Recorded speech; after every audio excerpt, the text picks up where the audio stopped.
Hello everyone, welcome back to our tutorial. So in this tutorial I will take you to do this effect. We can see that in effect,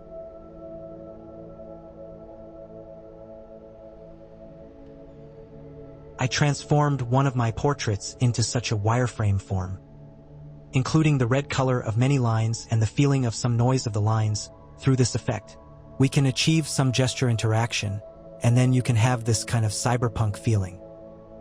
We can also superimpose our own portrait on it, which is also a very good and interesting effect, right? There is a feeling of making a filter for our face. Here we can do some interaction, such as taking out our hands. After recognizing the hands, it will give us a whole portrait to remove. When I clench my fist, it will give me a distorted effect on the whole picture of my face. We can even replace it with some other interactions.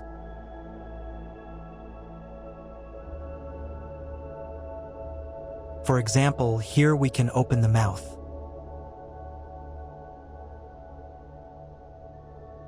You can also achieve the effect of this interaction, no matter what kind of interaction method you use. Okay, in this lesson, we will learn how to transform our two-dimensional image into such a three-dimensional wireframe model. We can use MediaPipe to achieve some of these interactive effects, which we talked about before, so let's start now. We now open a brand new project file. We first turn off the palette, and then delete all the initial components. Okay, here we start by creating a video device in.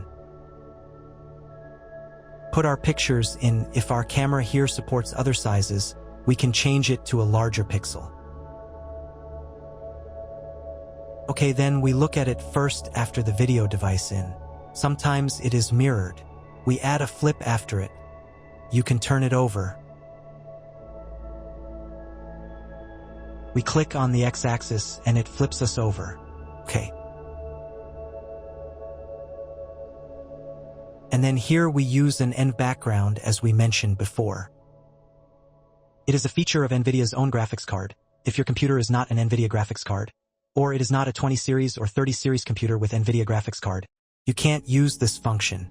But it doesn't matter. The operation here is just to key the background. There are other ways here, and we've used some tutorials before and we've talked about it, and we use this method of using light. If there is a strong light shining on our faces are lighter relative to the background. Here we can use threshold components to filter out our face through this light.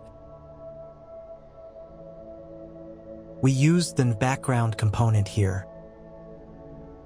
Okay, here we use a NV background to cut out our face.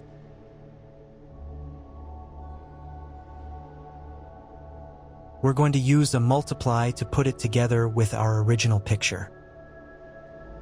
We have talked about it many times before.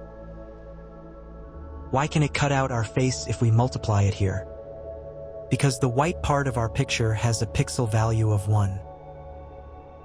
And the black part has a pixel value of 0.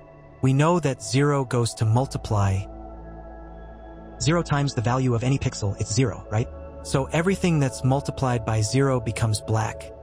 Everything that's multiplied by 1 is still 1. Right, so this part of our face is left. But there is another question. Why is our face become black and white, right? The whole face is black and white. Not very auspicious. Why? Because the default of end background is 8 fix mono. What does it mean? It means black and white, and it will integrate our original image into a mono state. So we can go to any background and change the pixel format to 32-bit float RABA in the common page.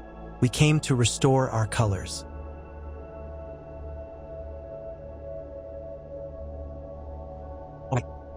We'll pick up a null in the back. Okay, then we'll pick up trace sop after null.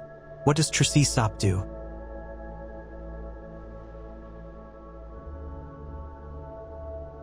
We can see that trace sop can convert our two-dimensional top component into a three-dimensional sop component. Can turn us into a model. Then we adjust the threshold parameters of the trace components here. Take it and adjust it so that he can see more details of our faces.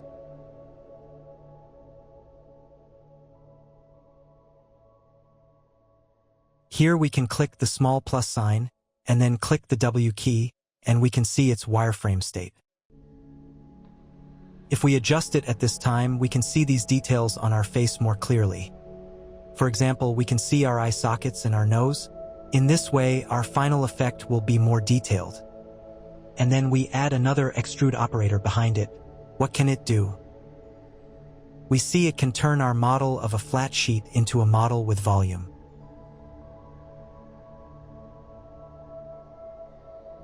I think it's a little bit too thick, right? And we lower it a little bit.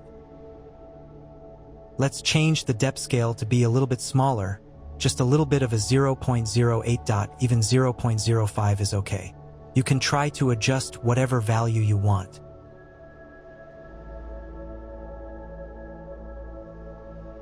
Then we can add a noise element after it. Just like our top noise.it gives us a three-dimensional component noise. It may be too big to use the default parameters directly here, right? We can make it a little smaller. We can change it to 0.01. 0.01, let it have a little bit of this noise on it.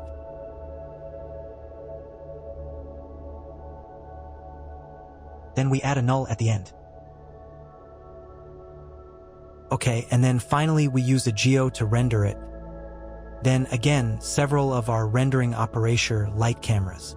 We don't need to use light here because we're going to using the line matte component. Use line material for our entire model. We give the line matte to geo.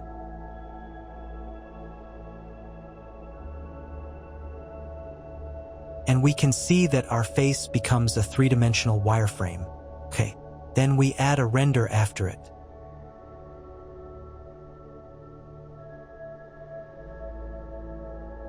Then we go to show it with a null and click the little blue dot.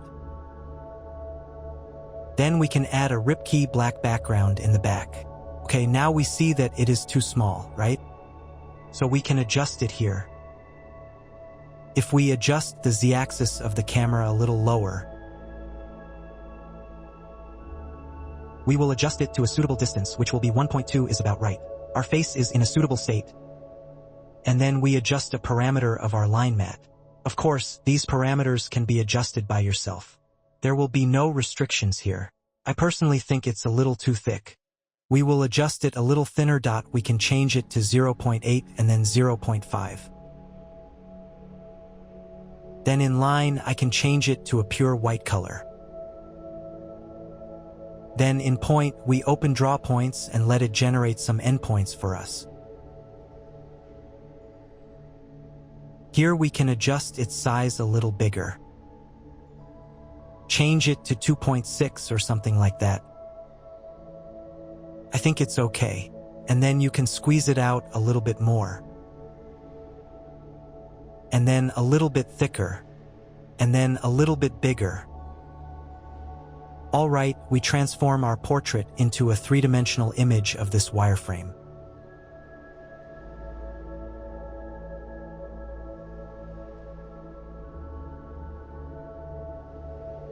What are we going to do now? Now let's do a very important effect in our visual effect just now. It can distort our faces, right? The twisted state of small squares. Here, in fact, we only need to control the top part in front of us, which is a port of the input of our entire network. It's good to regulate it here. What do we use here? We can now use a displace operator in the middle, a displace top, and then we create a noise for the second input of the displace. Tell the displace top how to distorting the image. Here we will directly use noise to create it.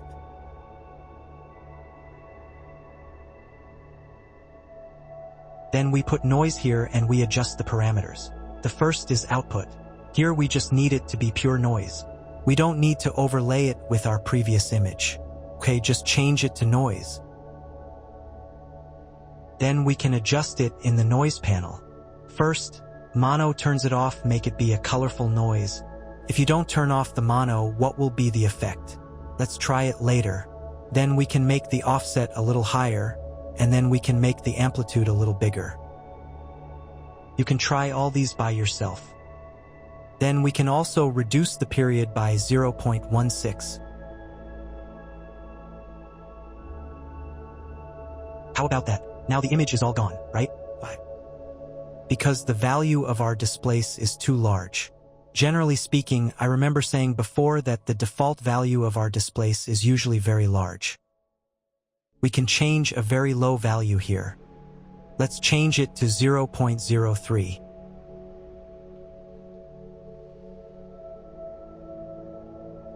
Now we can see that this effect is there.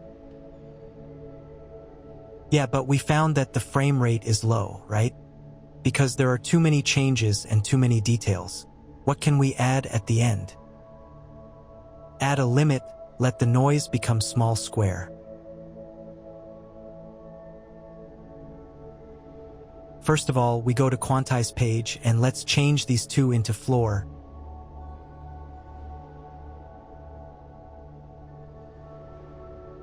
Well, after we change it to floor, we can see that it has become a kind of mosaic.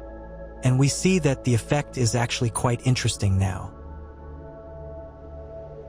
because it displaces and distorts our faces, right? Okay, we can change the size of our mosaic by adjusting these value steps and value offsets. Then let's adjust it. We mainly to adjust the quantized position, we can make it smaller or bigger. Okay. That's it. Okay, then we'll get our noise moving. Here we're going to type in our expression abstime.seconds.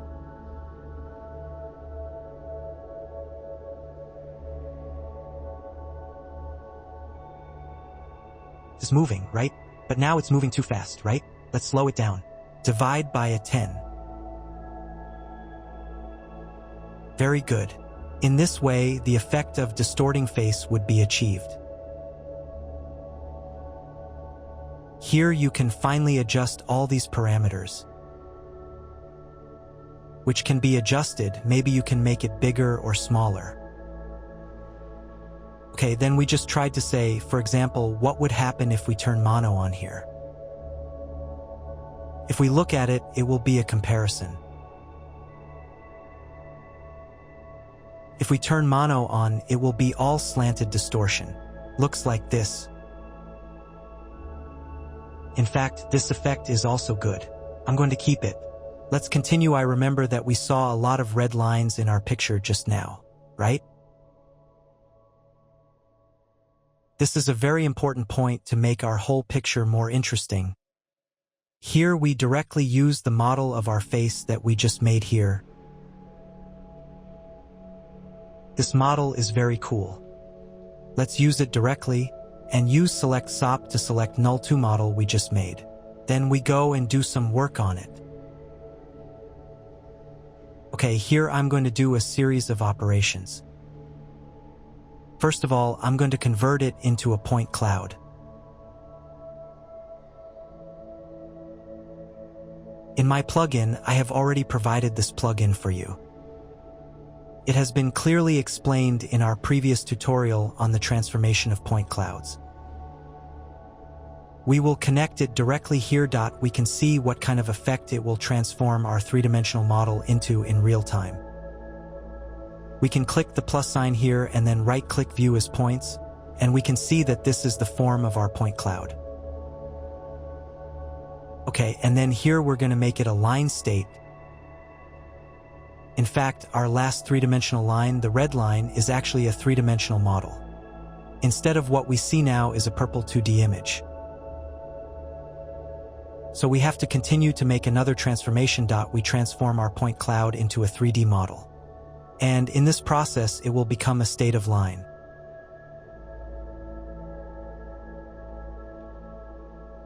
Here we would like to thank Mr. Shuangji Hamburg. This is the broken collection tutorial of cultural relics he made before. There is a very clear explanation in it. Here we will do it directly according to the method he taught us at that time. We add a top dough after null 4. Then we change Raba to TX, TI, TZ, and A.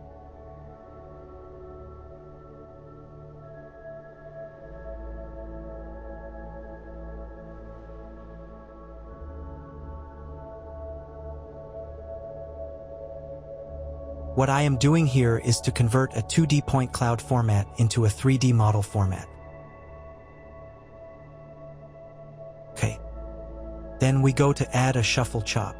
Let's change the mode to a sequence channels by name OK.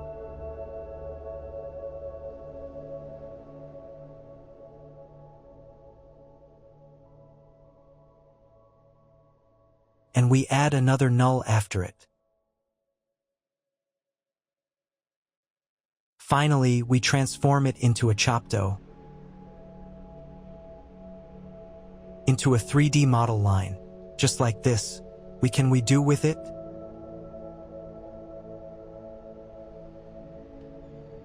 It can convert all the points on our entire point cloud into this connected line in real time. It's very interesting to connect them into a 3D pattern. Okay, let's add a null to the back, and finally let's add a geo to render it. Well, we can't see anything now, because they are all white, right? So here we go to add a material to it. Add another line matte.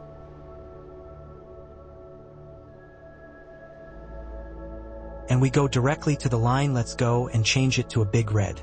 So we can see our line appears, the red line appears, and it will continue to draw the model in our picture in real time. It's very interesting. Here we can. Personally, I think it's still a little boring, right? It's just going to give us the edge, right? We can make some changes in my 3D to point cloud plugin. We can look at the original model we input. How many points are there? There are about thousands of points, almost 3,000 points. What do we do here? We add points to this point cloud directly in the plugin.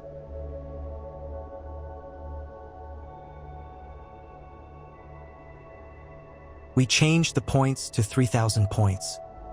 How about that? It changed from a state just now to a real-time one to carry out all kinds of irregular activities in the picture. There will be a random state of connection without any rules. It becomes more interesting. Then in the line, we go to adjust its thickness a little bit. Can be adjusted as thin as just now. It is very interesting play with this.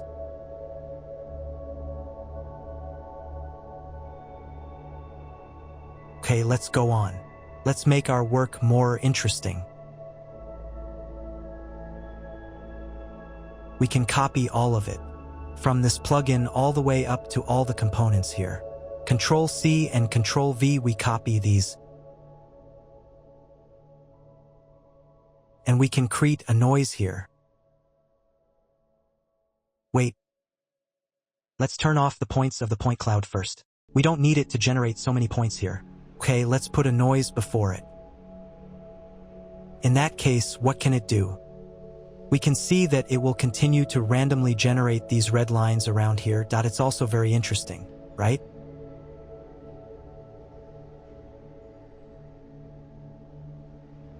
Then we can make it a little thicker at about 1.7. And then we can add some endpoints to it, and we can add it to 5, see if you can see it clearly. We can see the outside, and there is a circle of dots around us.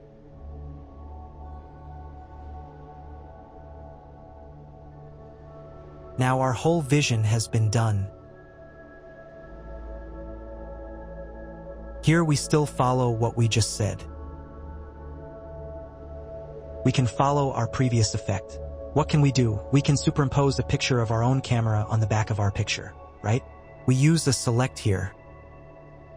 Just use a select to select null 1, and use over to make null 1 to be the background of our work. We use an over here. So I'm stacked in the back. In this case, the whole 2D and 3D actually have a certain connection, and the effect is also very interesting.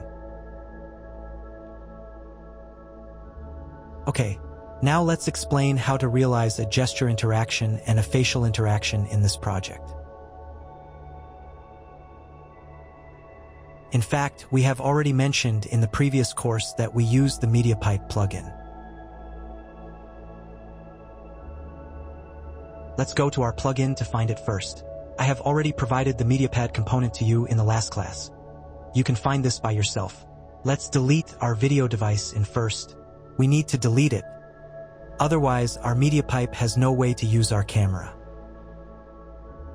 We drag our MediaPipe in. Okay.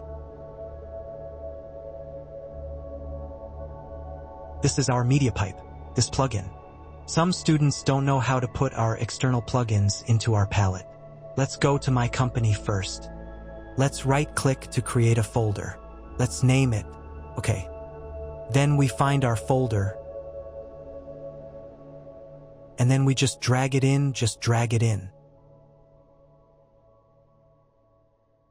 Remember to create the folder first. Okay, let's do gesture interaction first. What do we need for gesture interaction? For the hand tracking plugin, we put hand tracking in. Here we can see that it is directly and automatically connected to our hand tracking. And then we don't have a picture yet, right? Let's go to the bottom purple slot of MediaPipe and connect it to our flip. But we found that flip actually didn't need it because it had already flipped it for us. Let's just pass by. Pass it. And now it's the same as we just did. Okay, now let's build our entire gesture interaction network.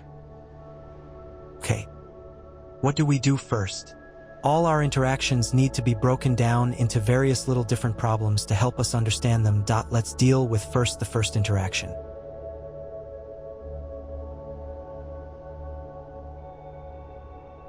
What happens when I clench my fists? It will start to make my face have a distorted effect. So that is to say, if my hand is not in the state of fist, my face is not twisted. If I make a fist, face gets twisted, right? Let's first think about which operators are going to be controlled. We should control displace, right? If we control displace, it can make our distortion effect disappear and appear. For example, we pass by, which is a normal face, right? There are many ways to achieve this. First of all, the first method is to change the displace directly to the state of 0. It naturally becomes a state without distortion, right? Here I use another method to control the noise in front of us. To control noise, we can just change the amplitude to 0. Another way, we add a constant. Here, if we change alpha to 0, it will also become a previous effect. Let me explain why. After we put it in, it is a multiply state, right? It's a constant and it's multiplied in front of it. And when its constant is 0, it's multiplied by the previous number. Everything is 0, so this thing can also control our entire distortion effect. Okay, we now know that we can directly control the alpha in the constant. Now let's make a judgment on the data, right? We first go to our hand tracking to find the last green chop, and we pick up a null dot. We can see a lot of data it has, right? When we start to open our hand, here is an open palm data, which is the data of the open hand. But what do we need? What we need is to close. That is, the closed fist data. We can use a select to select this data, and we can find the close dist in it.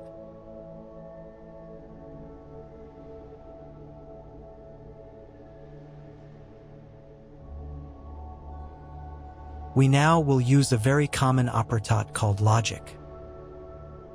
How can our logic components judge whether our input data is within the range we want?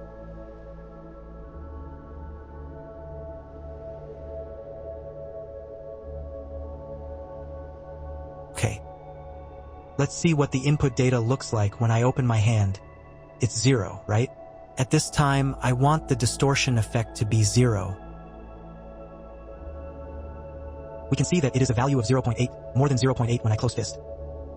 Or even 0.7, 0.8, or even 0.9. A value that is constantly changing, right? Okay, so we're going to find a good threshold, which is 0.5, right? So as long as it's greater than 0.5, we can see as long as it is greater than 0.5, can I judge that it must be a fist? Let's directly use logic to judge this data. We change convert input to off when out of bounds, and here we change a 0 to a 0.5, and it can make what? When the input data is less than 0.5, it is a 0 when I close my hand, when the hand becomes a fist. It is a range from 0 to 5 to 1, so it will give me a 1 value.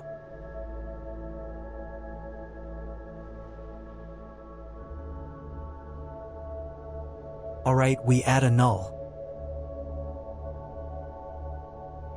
Let's think about it again. Now, it should be 0. Close fist will be 1. Yes, that's right. To be on the safe, we can make the data a little bigger. For example, if I clench my fist very tightly, it becomes bigger than 1, and it may change back. Okay, we can add a future in the middle of the back to make its data more smooth. Then we change the name of this data in select, which is a good habit. Let it be simple and easy to remember. Turn rename into a face distort.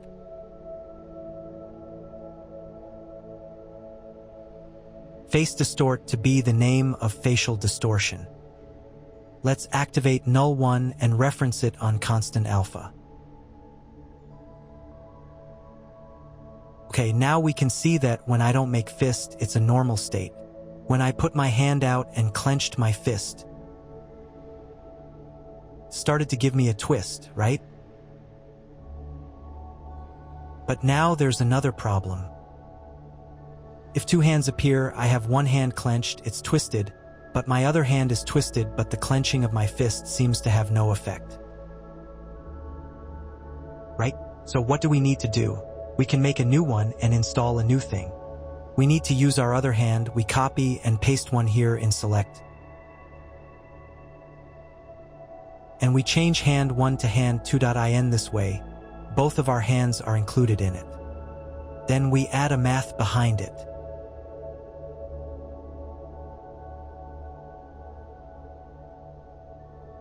Then we change the combine channel in math to add. In that case, when one of them appears at the same time, no matter who appears,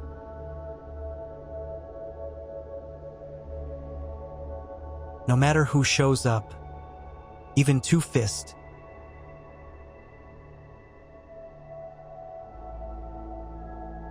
and it is bound to have a distortion effect. Okay. Now let's do the second thing. When my hands appear together, my real person background disappears. And when my one hand appear dot, or even when it's not, my real person is here. Okay, how do we judge this thing? Let's think about whether we can use this data. We can see that this data is actually not very convenient, right? Because it's not easy for us to judge how many hands there are on this. Because it's constantly changing, right? For example, if I change the data before an action, it may not remain 0 or 1, which is actually not very good. So we go to add a null to take it out. We can see it in here when I just have one hand. All its data about the XYZ axis on the hand, including retention, will appear here. So is this hand. He won't change according to my different actions, and it's all on it.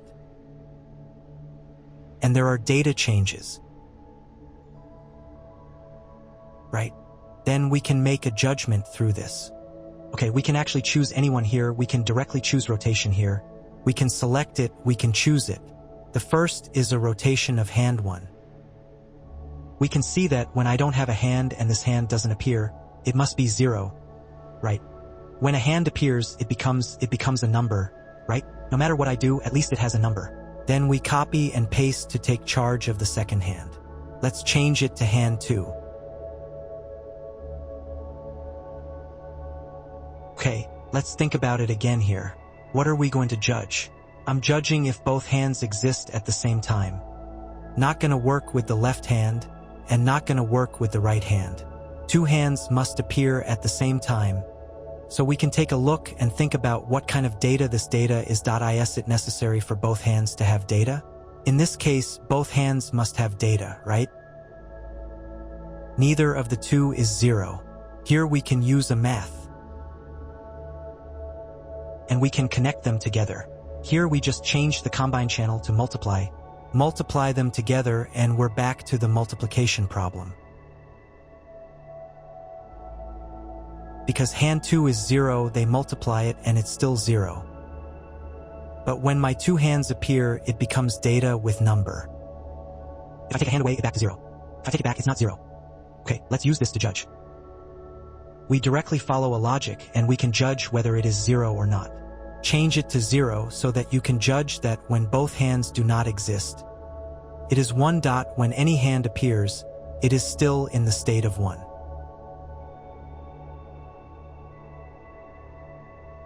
Only when there are 2 hands in the middle, it is not. In this case, do we realize a 2-handed judgment? Is there a judgment of both hands in the picture? We can directly use this data to realize the disappearance of our face. Okay, we still have to change its name first. Let's change all of them here. Choose these 2 and change it to face opacity. This thing is very easy to solve. We go directly to the back. We add a level after the select. We can just control its opacity here.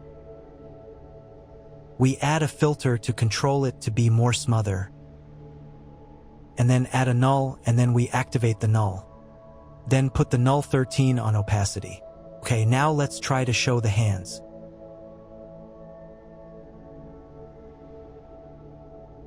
Our background disappears, and the clenched fist is distorted. Right? Take away a hand, I appear, and then clench a fist. I twist again, very good, we have achieved the effect. Save it. Okay, let's go on. Now let's do a facial recognition. Here we can do a simple recognition. First, we find the face. We find the facial expression, right? We find our face tracking plugin directly. It has automatically connected for us. And we will find that when I take it out, it seems that there is no change, right? It doesn't change because of what? Because we need to open the detect face landmark in MediaPipe. We'll wait for a while and it can follow me. And now we're going to replace the interaction we just had. Replace to open mouth. Let's look for it. There are only 2 data that can be used by us. Let's use the first one first. The first is the data we are looking for. You can see that there are a lot of data about our facial dot. We have eyebrow, brow, eye, mouse, and a lot of data, which here is about our mouth, which is actually called jaw dot. We select jaw open. When I don't open my mouth, it's a very small data, but when I open my mouth, it becomes 0.8, right? Okay, it's still very simple for us to use this data directly. Let's use logic to judge it later, right? When I don't open my mouth, it must be smaller than 0.5.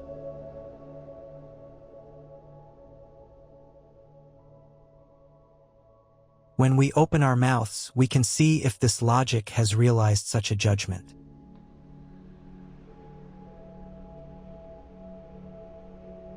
Okay, let's just use it to replace the 2 effects we just had, right? Now we add a rename after it. Which one shall we replace first?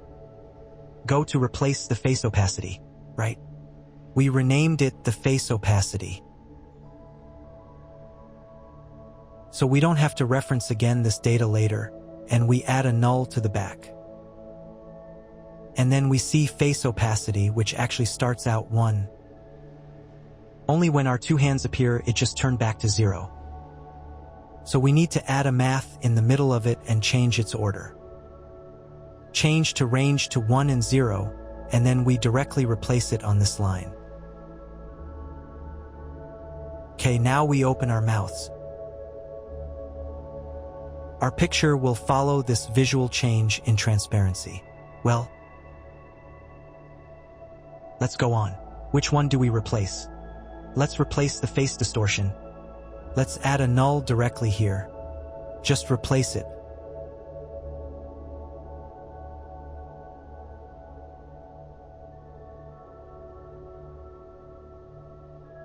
We forgot to change the name here. We're going to change the name here. We put a rename in front of it. Add a rename in front of it and change it to face distort. And then we're going to replace it. Open your mouth.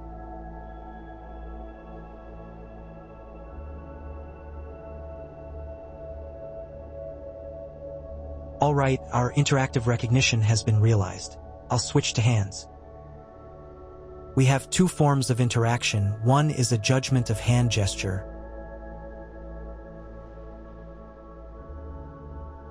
One is our facial judgment. According to this lesson, I teach you these gestures and some facial judgment skills.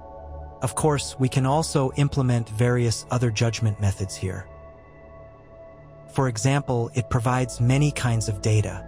Through these methods, we use logic and math to realize the judgment of all these data.